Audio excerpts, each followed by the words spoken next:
Hi friends, so glad you could join us today. I'm Lisa and this is Lila. We are ready for the holidays in our red and green, and we have a wonderful Christmas story to share with you. This is a classic. It's called Yes, Virginia, There is a Santa Claus. This story has been around for a really long time and I'm excited to share it with you. Let's take a look at what is happening with Virginia. I want to tell you a true story. This story happened a long time ago. This story happened more than 100 years ago. It's about a little girl named Virginia O'Hanlon. One day in 1897, when Virginia was 8 years old, she asked her dad about Santa Claus. She wanted to know if he was real.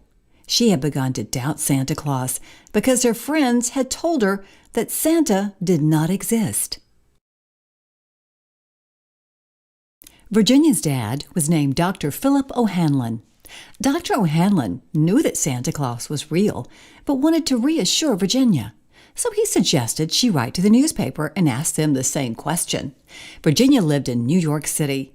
At that time in New York City, there was a newspaper known as The Sun, and it was very popular. So she decided to write The Sun a letter.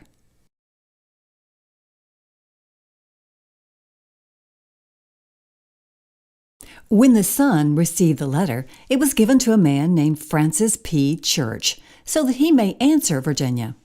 Virginia's letter and Mr. Church's response were both printed in the newspaper. These two letters were so special and so meaningful that people still read them and know about them to this day. Here is exactly what they said.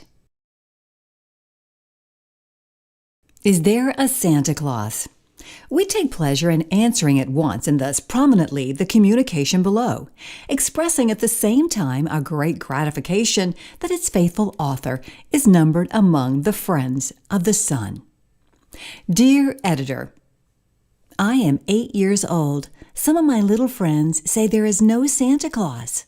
Papa says if you see it in the Sun, it's so. Please tell me the truth. Is there a Santa Claus? Virginia O'Hanlon. Virginia, your little friends are wrong. They have been affected by the skepticism of a skeptical age. They do not believe except what they see. They think that nothing can be which is not comprehensible by their little minds. All minds, Virginia, whether they be men's or children's, are little.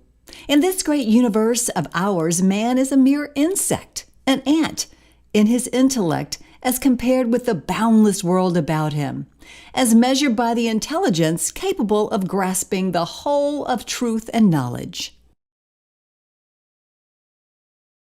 Yes, Virginia, there is a Santa Claus. He exists as certainly as love and generosity and devotion exist, and you know that they abound and give to your life its highest beauty and joy. Alas, how dreary would be the world if there were no Santa Claus. It would be as dreary as if there were no Virginias. There would be no childlike faith then, no poetry, no romance to make tolerable this existence. We should have no enjoyment except in sense and sight. The eternal light with which childhood fills the world would be extinguished. Not believe in Santa Claus? Well, you might as well not believe in fairies. You might get your papa to hire men to watch in all the chimneys on Christmas Eve to catch Santa Claus, but even if they did not see Santa Claus coming down, what would that prove? Nobody sees Santa Claus, but that is no sign that there is no Santa Claus. The most real things in the world are those that neither children nor men can see. Did you ever see fairies dancing on the lawn? Of course not. But that's no proof that they are not there. Nobody can conceive or imagine all the wonders there are unseen and unseeable in the world. You may tear apart the baby's rattle and see what makes the noise inside, But there is a veil covering the unseen world, which is not the strongest man, nor even the united strength of all the strongest men that ever lived could tear apart. Only faith, fancy, poetry, love, romance can push aside that curtain and view and picture the supernal beauty and glory beyond it. Is it all real? Ah, Virginia, in all this world there is nothing else real and abiding. No Santa Claus? Thank God. He lives, and he lives forever. 1,000 years from now, Virginia. 10 times 10,000 years from now. He will continue to make glad the heart of childhood. So now you know Virginia's story. I hope you liked the letter from Mr. Church at the newspaper. I loved it, and I know Virginia loved it too. The end. So what did you think? The editor told Virginia there really is a Santa Claus. Well, we hope you have a very Merry Christmas and a Happy New Year. And thank you for joining us for Storytime on the Back Porch. Be sure to subscribe for more Read Aloud stories.